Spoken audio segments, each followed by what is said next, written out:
Okay, this time I'm going to keep it to 3 minutes, so I'm going to talk fast. I'm recording this early, so some of you may have already gone through week 1 because you did that earlier, so I want to get this up there. And in preparation for really looking at what many people around the world consider to be the Russian Revolution, I want to make sure we understand 3 things. 1, Marxism, and 2, the roles of Trotsky and Lenin, which he gets into, but we want to see the origins of these 2 guys and really make sure we pull out what's unique here. Before you do post this week, I would encourage you to look up Marxism, look up communism, make sure you understand the differences here because there's so many isms at play: Marxism, socialism, communism, Marxist-Leninism, so you want to make sure you understand what you're talking about. But Marxism basically, very basically, is the idea that inequality is caused by classes. And what Marx wanted to do was get to the point where there would be a classless society, because only in a classless society without private capital could there be equality, could there be all of these wonderful things. So what's unique about Marxism is it's not just an economic theory. It's a political theory, it's a social theory, and all these things become intertwined. And that's why you see so many social political consequences of this kind of approach to things. And so basically, Marxism really said it was going to be a kind of an evolution of society, where first you would have a very strong state, which would almost impose a classlessness on it, and then as you reached communism, the state would wither away, and there would be no more need for the state because all would be equal.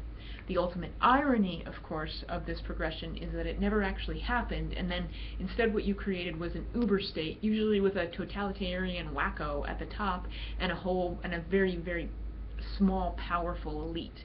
So you removed maybe the intermediary classes, but you created an uber class and then everybody else. And so that's, but there was a lot of, this was very, very popular in the 1800s, late 1800s, and this is what Lenin meets when he goes off to university. He has a little bit of a tragic childhood himself, and he's very anti-Tsarist, and so he embraces Marxism, as so many young people did, as the ideal, and then, like Trotsky, is very much kind of involved in watching the 1905 revolution as, aha, this is what could happen. He sees potential, he sees processes, they both learn a lot from it. Trotsky, as we see, is going to go on to become really number 2 under Lenin. And both men, I think, are shaped by their experiences in 1905, and then they bring that into the next round of revolutions and really what follows after 1917 as well. If there's any theme, though, that we really want to be picking out, and I think Figes does a wonderful job of this, just watch the violence. Watch the violence at places where you don't expect violence, and know that this has been a part of this Russian history going back, well, for our purposes, going back to the coronation of the Tsar. There's just a violent undertone in everything, and that is going to carry through Lenin, through Stalin, and violence, power, and absolute power are going to be themes that we can trace through this whole early time, and then of course into the Soviet era, which is just very interesting. I went over 3 minutes. But let's go into week 2, and this week I am asking you for some feedback on the forums, so make sure you give me some feedback if you can.